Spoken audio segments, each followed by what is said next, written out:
আসসালামু আলাইকুম, welcome back to গ্রামীণ কিচেন উইথ আখি। আশা করছি আল্লাহর রহমতে আপনারা সকলেই ভালো আছেন। আজকে আমি আপনাদের সাথে দারুণ একটি রেসিপি শেয়ার করব। আর রেসিপিটি হচ্ছে শুটকি দিয়ে টমেটো ভর্তা রেসিপি। আশা করছি আজকের এই রেসিপিটি আপনাদের কাছে ভালো লাগবে। রেসিপিটি বানানোর জন্য এখানে আমি 400 গ্রাম পরিমাণ পাকা টমেটো নিয়েছি।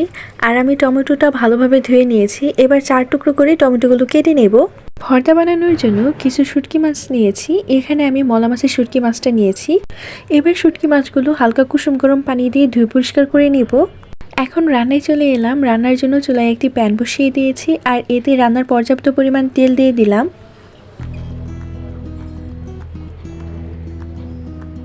তেল গরম হয়ে আসলে কিছু আস্ত রসুনের কোয়া দিয়ে দিলাম। এবার ধুয়ে রাখা শুটকি মাছগুলো দিয়ে দিলাম। নেড়ে চেড়ে শুটকি মাছ আর রসুন হালকা ভেজে নেব।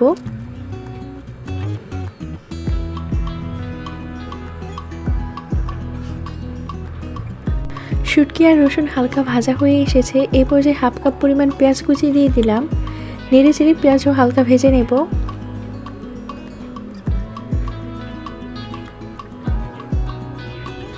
পেঁয়াজ রসুন ভাজা হয়ে এসেছে। এই পর্যায়ে কিছু কাঁচা মরিচ দিয়ে দিলাম।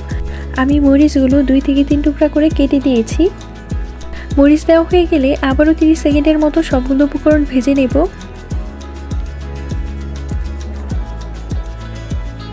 সবগুলো উপকরণ ভাজা হয়ে এসেছে। এ পর্যায়ে কেটে রাখা টমেটোগুলো দিয়ে দিলাম।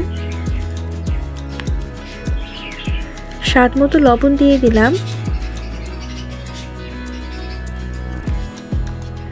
হাফ চা চামচ পরিমাণ হলুদের গুঁড়া দিয়ে দিলাম।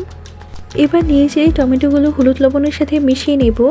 মিশানো হয়ে গেলে চুলার আঁচ মিডিয়ামে রেখে ঢাকনা দিয়ে ঢেকে দিলাম 2 থেকে 3 মিনিটের জন্য। ফিরে এলাম 2 থেকে 3 মিনিট পর। এ পর্যায়ে টমেটোটা আবারও ভালোভাবে নেড়ে চেড়ে দেব।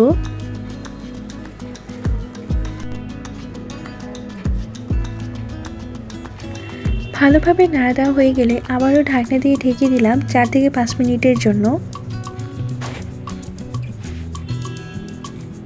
ফিরে এলাম 4 থেকে 5 মিনিট পর। টমেটো একদম গলে গিয়েছে। এ পর্যায়ে একটি চামচের সাহায্যে ভর্তাটা বানিয়ে নিতে হবে। আপনারা যারা এখনও আমার চ্যানেলটি সাবস্ক্রাইব করেননি তারা অবশ্যই আমার চ্যানেলটি সাবস্ক্রাইব করে পাশে থাকা বেল আইকনটি বাজিয়ে রাখুন। এতে করে নিত্য নতুন ভিডিওগুলো সবার আগে পেয়ে যাবেন। ভর্তা বানানো হয়ে গিয়েছে। এই পর্যায়ে কিছু ধনিয়া পাতা কুচিয়ে দিয়ে দিলাম বাড়তি ফ্লেভারের জন্য। ধনিয়া পাতা কুচি দেওয়া হয়ে গেলে নেড়েচেড়ে ভর্তাটা নামিয়ে নেব। আজকের এই ভর্তা রেসিপিটি আপনাদের কাছে কেমন লাগলো তা কিন্তু অবশ্যই কমেন্টে জানাতে ভুলবেন না। আর বাসায় একবার হলেও এই ভর্তা রেসিপিটি ট্রাই করবেন।